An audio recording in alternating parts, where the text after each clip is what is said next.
Lo recuerdo. Yo no tengo derecho a pronunciar ese verbo sagrado. Solo un hombre en la tierra tuvo derecho y ese hombre ha muerto. Con una oscura pasionaria en la mano, viéndola como nadie la ha visto, aunque la mirara desde el crepúsculo del día hasta el de la noche, toda una vida entera. Lo recuerdo, la cara taciturna y ahindiada y singularmente remota detrás del cigarrillo. Recuerdo, creo, sus manos afiladas de trenzado.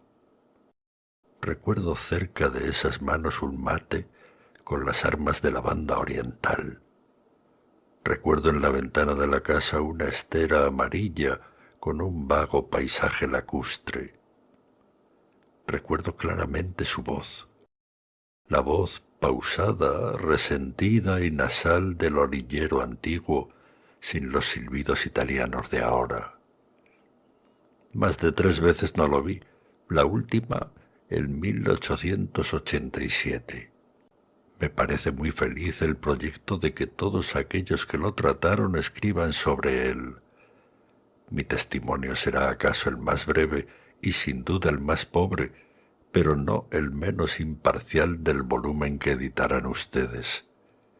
Mi deplorable condición de argentino me impedirá incurrir en el ditirambo, género obligatorio en el Uruguay cuando el tema es un uruguayo.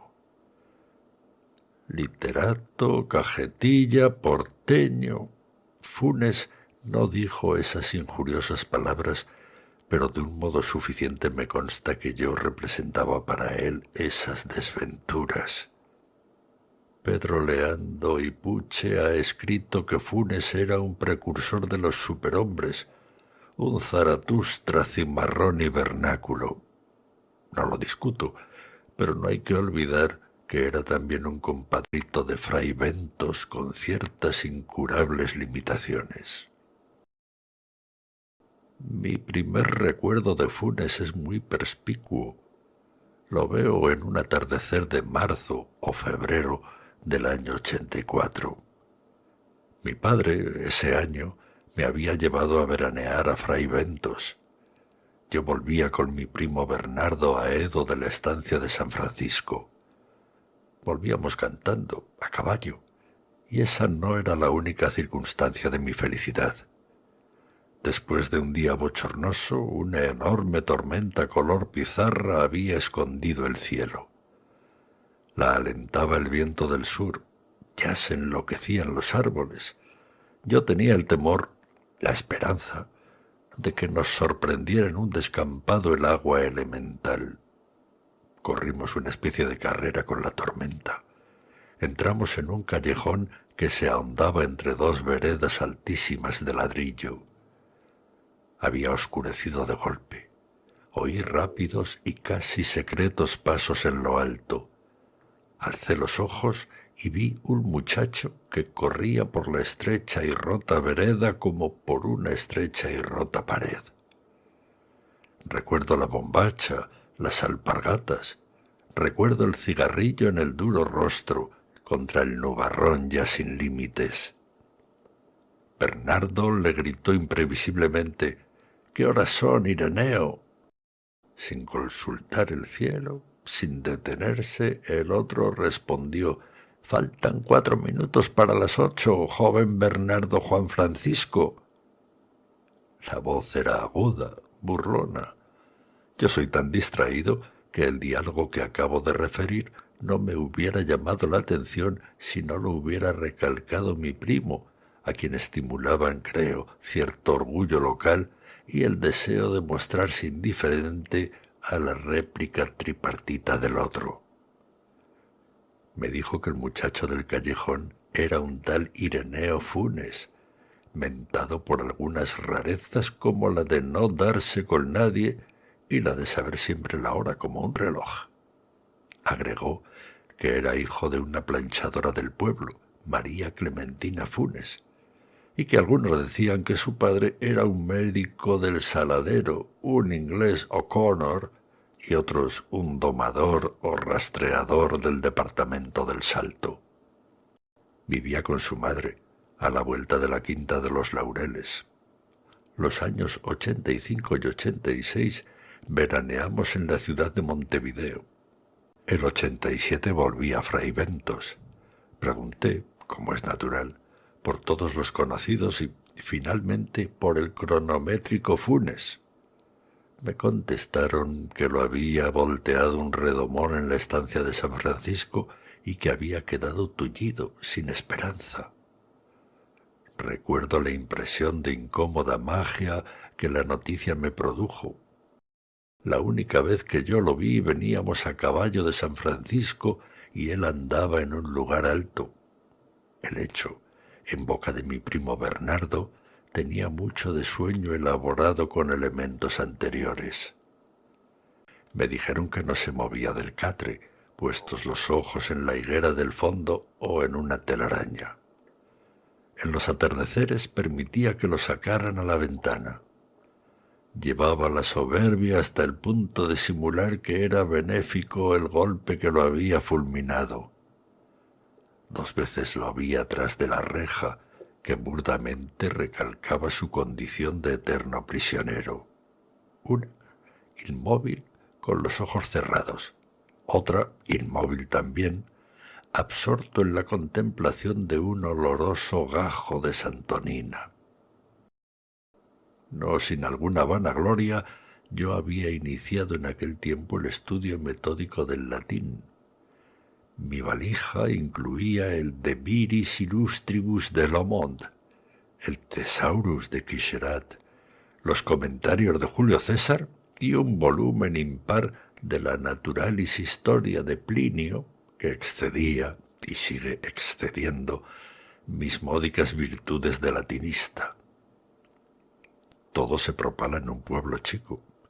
Ireneo, en su rancho de las orillas, no tardó en enterarse del arribo de esos libros anómalos. Me dirigió una carta florida y ceremoniosa en la que recordaba nuestro encuentro desdichadamente fugaz del día 7 de febrero del año 84.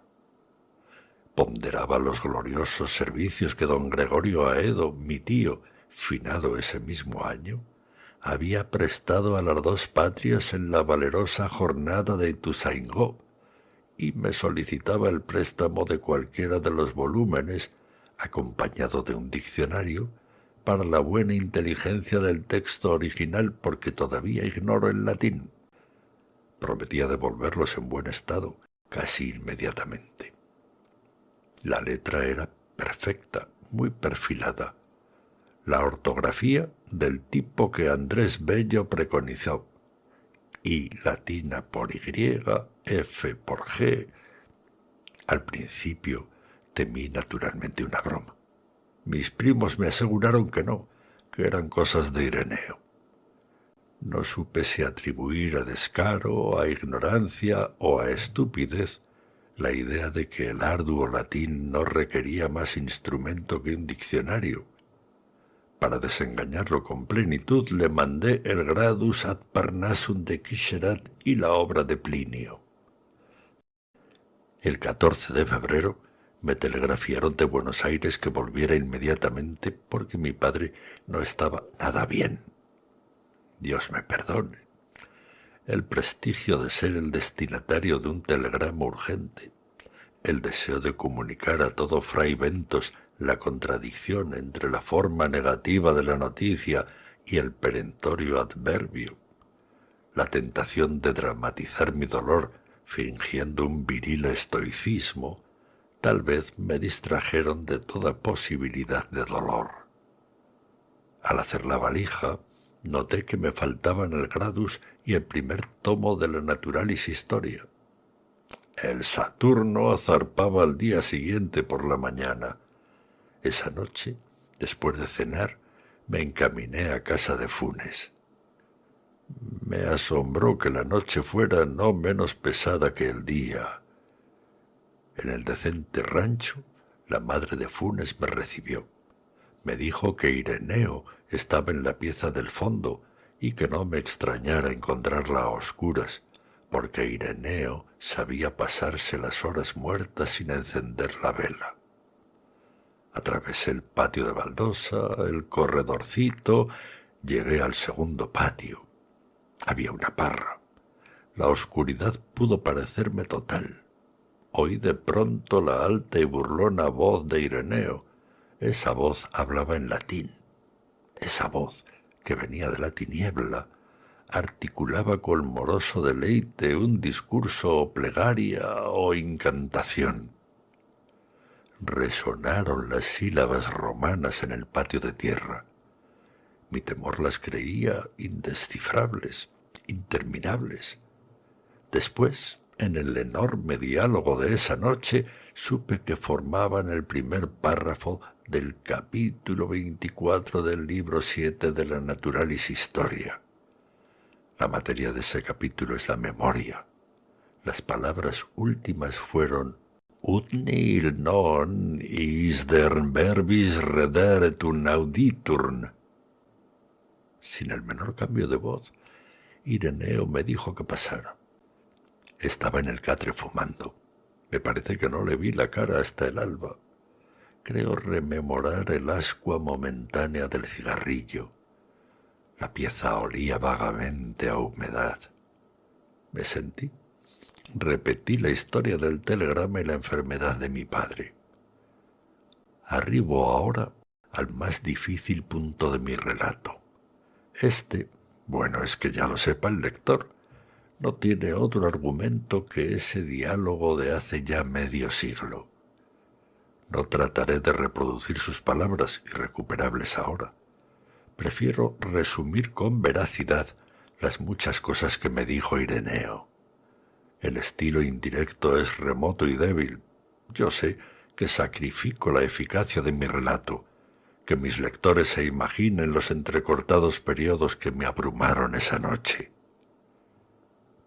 Ireneo empezó por enumerar, en latín y español, los casos de memoria prodigiosa registrados por la Naturalis Historia. Ciro, rey de los persas, que sabía llamar por su nombre a todos los soldados de sus ejércitos. Mitríades Eupator, que administraba la justicia en los 22 idiomas de su imperio. Simónides, inventor de la mnemotecnia. Metrodoro, que profesaba el arte de repetir con fidelidad lo escuchado una sola vez. Con evidente buena fe, se maravilló de que tales casos maravillaran. Me dijo que antes de esa tarde lluviosa en que lo volteó el azulejo, él había sido lo que son todos los cristianos, un ciego, un sordo, un abombado, un desmemoriado. Traté de recordarle su percepción exacta del tiempo, su memoria de nombres propios. No me hizo caso. 19 años había vivido como quien sueña. Miraba sin ver, oía sin oír, se olvidaba de todo, de casi todo. Al caer, perdió el conocimiento. Cuando lo recobró, el presente era casi intolerable de tan rico y tan nítido, y también las memorias más antiguas y más triviales. Poco después averiguó que estaba tullido. El hecho apenas le interesó. Razonó, sintió, que la inmovilidad era un precio mínimo. Ahora su percepción y su memoria eran infalibles. Nosotros, de un vistazo, percibimos 3 copas en una mesa. Funes, todos los vástagos y racimos y frutos que comprende una parra. Sabía las formas de las nubes australes del amanecer del 30 de abril de 1882 y podía compararlas en el recuerdo con las vetas de un libro en pasta española que sólo había mirado una vez y con las líneas de la espuma que un remo levantó en el río Negro la víspera de la acción del Quebracho. Esos recuerdos no eran simples. Cada imagen visual estaba ligada a sensaciones musculares, térmicas, etc. Podía reconstruir todos los sueños, todos los entresueños. 2 o 3 veces había reconstruido un día entero. No había dudado nunca, pero cada reconstrucción había requerido un día entero. Me dijo: más recuerdos tengo yo solo que los que habrán tenido todos los hombres desde que el mundo es mundo. Y también mis sueños son como la vigilia de ustedes. Y también hacia el alba, mi memoria, señor, es como vaciadero de basuras.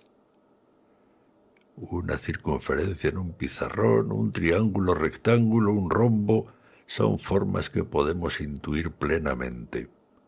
Lo mismo le pasaba a Ireneo con las aborrascadas crines de un potro, con una punta de ganado en una cuchilla, con el fuego cambiante y con la innumerable ceniza, con las muchas caras de un muerto en un largo velorio. No sé cuántas estrellas veía en el cielo.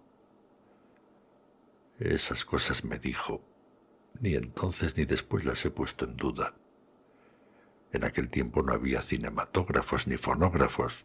Es, sin embargo, inverosímil y hasta increíble que nadie hiciera un experimento con Funes. Lo cierto es que vivimos postergando todo lo postergable. Tal vez todos sabemos profundamente que somos inmortales y que tarde o temprano todo hombre hará todas las cosas y sabrá todo. La voz de Funes desde la oscuridad seguía hablando.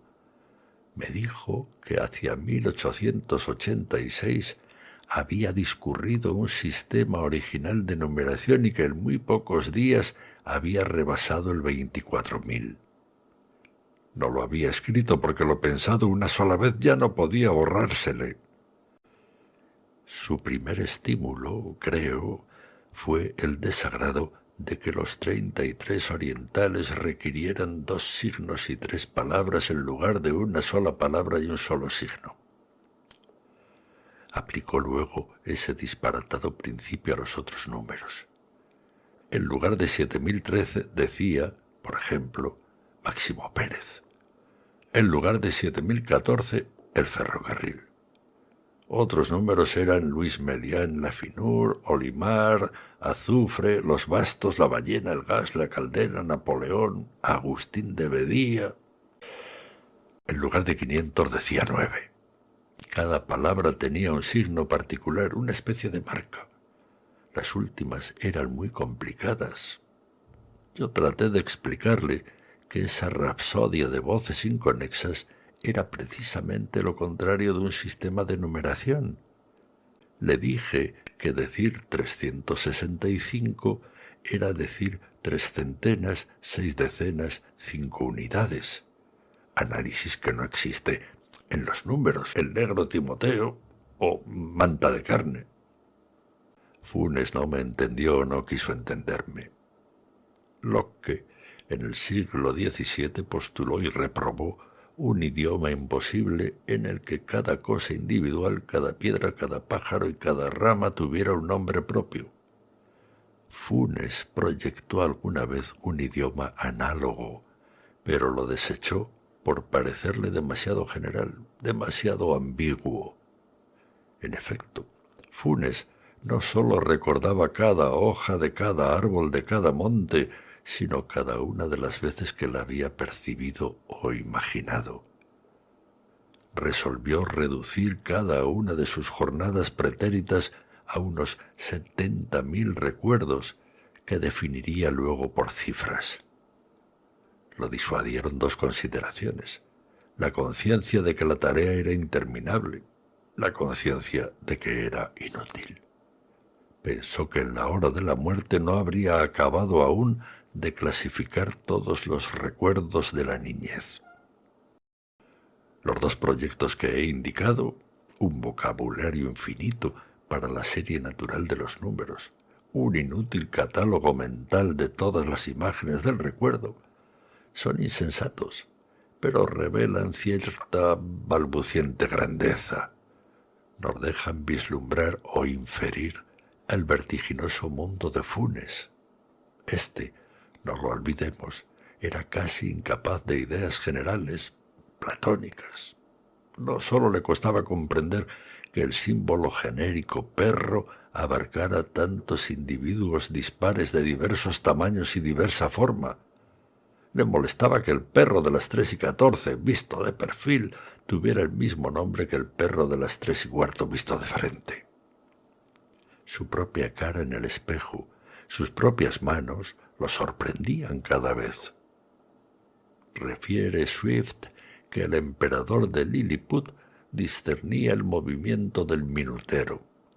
Funes discernía continuamente los tranquilos avances de la corrupción, de las caries, de la fatiga. Notaba los progresos de la muerte, de la humedad. Era el solitario y lúcido espectador de un mundo multiforme, instantáneo y casi intolerablemente preciso. Babilonia, Londres y Nueva York han abrumado con feroz esplendor la imaginación de los hombres. Nadie en sus torres populosas o en sus avenidas urgentes ha sentido el calor y la presión de una realidad tan infatigable como la que día y noche convergía sobre el infeliz Ireneo en su pobre arrabal sudamericano. Le era muy difícil dormir. Dormir es distraerse del mundo. Funes, de espaldas en el catre, en la sombra, se figuraba cada grieta y cada moldura de las casas precisas que lo rodeaban. Repito que el menos importante de sus recuerdos era más minucioso y más vivo que nuestra percepción de un goce físico o de un tormento físico. Hacia el este, en un trecho no amanzanado, había casas nuevas, desconocidas. Funes las imaginaba negras, compactas, hechas de tiniebla homogénea. En esa dirección volvía la cara para dormir. También solía imaginarse en el fondo del río, mecido y anulado por la corriente. Había aprendido sin esfuerzo el inglés, el francés, el portugués, el latín. Sospecho, sin embargo, que no era muy capaz de pensar. Pensar es olvidar diferencias, es generalizar, abstraer. En el abarrotado mundo de Funes no había sino detalles casi inmediatos. La recelosa claridad de la madrugada entró por el patio de tierra. Entonces vi la cara de la voz que toda la noche había hablado. Ireneo tenía 19 años. Había nacido en 1868. Me pareció monumental como el bronce más antiguo de Egipto, anterior a las profecías y a las pirámides. Pensé que cada una de mis palabras, que cada uno de mis gestos, perduraría en su implacable memoria. Me entorpeció el temor de multiplicar ademanes inútiles. Ireneo Funes murió en 1889 de una congestión pulmonar.